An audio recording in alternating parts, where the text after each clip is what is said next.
make people hate your brand, okay? If you clicked on this video because of the thumbnail and you thought, it's probably some marketing hook to get me to watch the video, it probably doesn't actually mean people should hate my brand, right? Nope. I want you to make people hate your brand.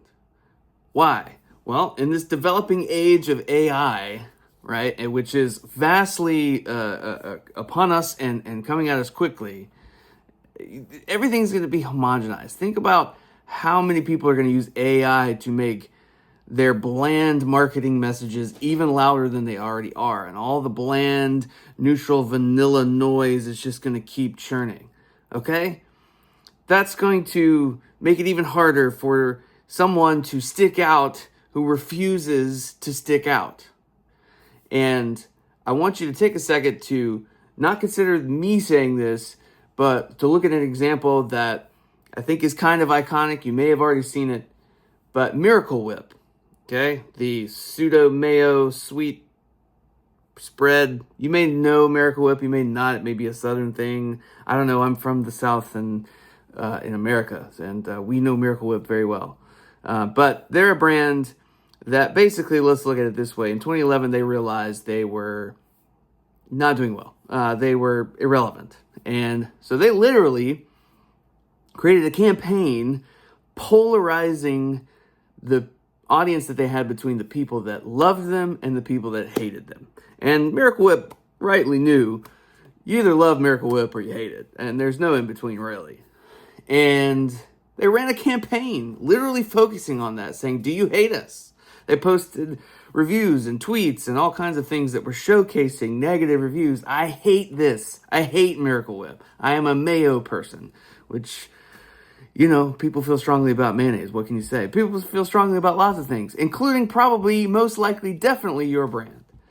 So what happened? They literally had newly married couples. You should look this up. You can see the video proof. They had newly married couples that were divided between, and they gave them a prize for the best answer. This is true. They took newly married couples, already giving them a chance to fight and then possibly divorce. Who knows? And they joked about that. They were honest, and they had the one party, husband or wife, say, I love Miracle Whip, and the other, I hate it. I'm a mayo person. This is what I believe. And you can kind of probably see, if you know anything about branding, where I'm going with this, all right? There's a message in there. There's a stake to plant in the ground. And they made people say, I hate Miracle Whip because making the haters louder makes the lovers of your brand more passionate. Wait a minute. You hate Miracle Whip? I love Miracle Whip. That's my stuff, man. I can't make a sandwich without it. What happened? 631% rise in social engagement and a 14% increase in sales. It's factual that this is polarization that we're talking about, and there's good and bad versions of polarization. Okay, so don't get me wrong. I'm not trying to add to the divisiveness that's, at least in our country, are pretty strongly at the moment. And I know that's pretty palpable for people, but I'm talking about true, red team versus blue team, right? UNC versus Duke. That's my thing, right? That's my rivalry. I'm on the UNC side. Go Tar Heels. This is Red Sox Yankees, right? People feel passionately about this. Packers, Bears. I love that one too. I'm a Packers fan. So people appreciate having a side to pick because they have a side to pick, and they want you to tell them which side they should and should not pick. So please go out there and make people hate you. It's okay.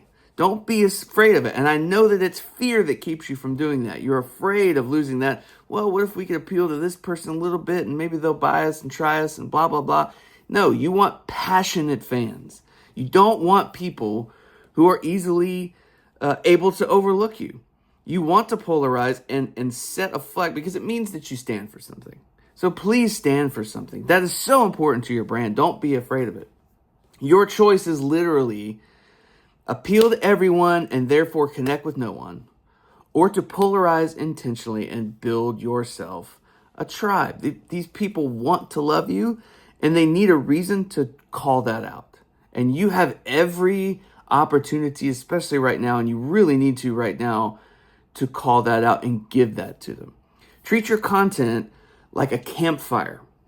And you want people who want to hear your story and participate in your story and hoot and holler and say, yeah, we're excited to hear this and be a part of this, to gather around that campfire. And that's your content. That's your story that you're telling in a bunch of different ways.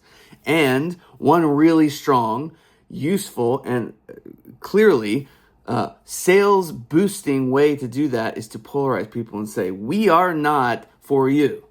And that's okay. Because that allows you to do things that matter to people and to the people that really care, whether you're Mayo or not. So here's your homework after you watch this video. Go say something that half of your market is going to hate and the other half will tattoo on their body. Because we are in a churn right now of noise. It's only getting louder. We are completely overwhelmed on our news feeds, on social, but off of social. I mean, everybody's got an opinion and everybody's talking and everybody's engaging. You have to stand out. What are you afraid of?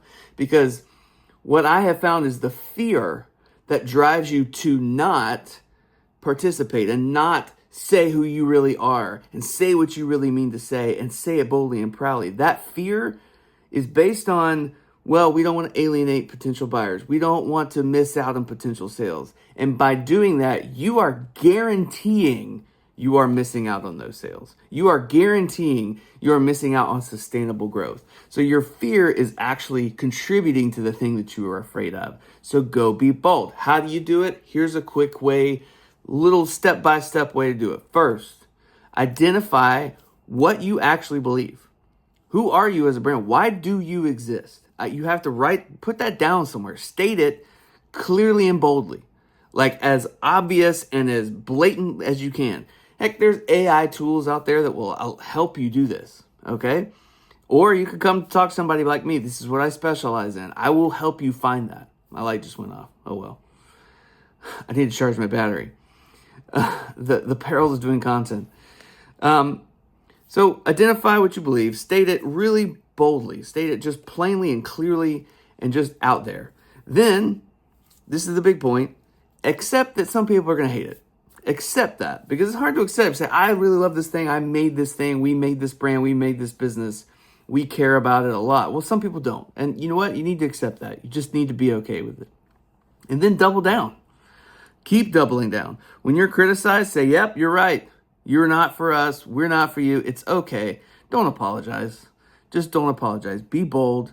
Go out there and say, yes, unapologetically, this is us.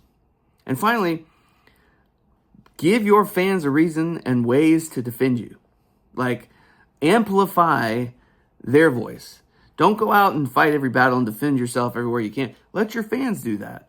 Because again, Yankees, Red Sox, okay? Bears, Packers, Tar Heels, Blue Devils, okay?